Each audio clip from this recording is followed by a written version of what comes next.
Okay, now that we've got our bearings, the first action we want to understand is how to add a client into the system. And so to begin with, we can add our current clients into the system. We can also create a flow for new clients to come into the system. Now, the easiest way is to add them yourself, but then they can also come in through your public booking link later. And we're going to talk about all of that. But we just want to understand how the client experience works. So here's what your client detail looks like, your screen of clients. So here you just have a rolling list of your clients. It has how they're billed.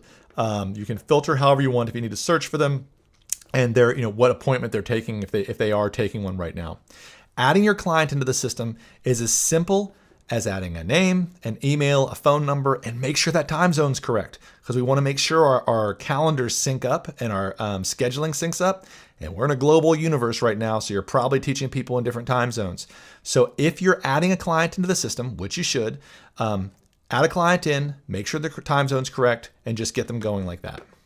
Once you've added a client into the system, this is their client detail when you click on their name. And you can see you can add their phone, their birthday. If they have a default duration, you can add that. We're going to talk about billing later because that's important. But you'll notice down here there's a notes section. If there's any other information you want to keep about that family, about that person, you're welcome to do that. And that can be scrolling and go as long as you want to, kind of like an Evernote type situation. Family members. We're going to talk a lot about adding family members into this and whether we do or we don't. And I'm going to say it a bunch of times. In general, you don't need to use family members. It's a simpler path to just have the person that's paying you. In this case, Edgar Taliaferro. This person is paying me, even if I'm teaching Edgar's child. That would be actually my dad, because Edgar Taliaferro is my grandfather. Interesting. Anyway, it would be easier to just have the business done with Edgar, and then we can talk about adding in the family members in just a second. Anytime you see an orange screen like this, double pay attention. So here you are getting ready to sign yourself up and test out the system. You're probably going to want to put in an email and see what it's like to be a client. Know that today I'm going to show you everything your clients see for everything. So you're welcome to do a test client though if you want to. Just don't use the email you signed up for Fons with. The system is smart. It'll know what you're doing and it confuses it. So a couple things you can do. One is just use a different email other than the one you signed up for Fons to create your test client. The other one is this cool little Google trick, which is if you use your Google email or your Gmail and then push plus so you have your name plus whatever you want. It could be 1, 2, 3, 4 test at Gmail. It'll create an unrecognizable account and you can test as is. Go ahead and open the client experience in an incognito window so you can see those two worlds back and forth. Okay, you've got your client added into the system, and we're going to talk about billing later because that's a really big piece to this. But the underlying thing about Fons is that once we securely add in our client's payment information, it's set. They don't have to do it again moving forward. This is huge. This is what eliminates all the admin. There are multiple paths for getting your client's payment information into the system.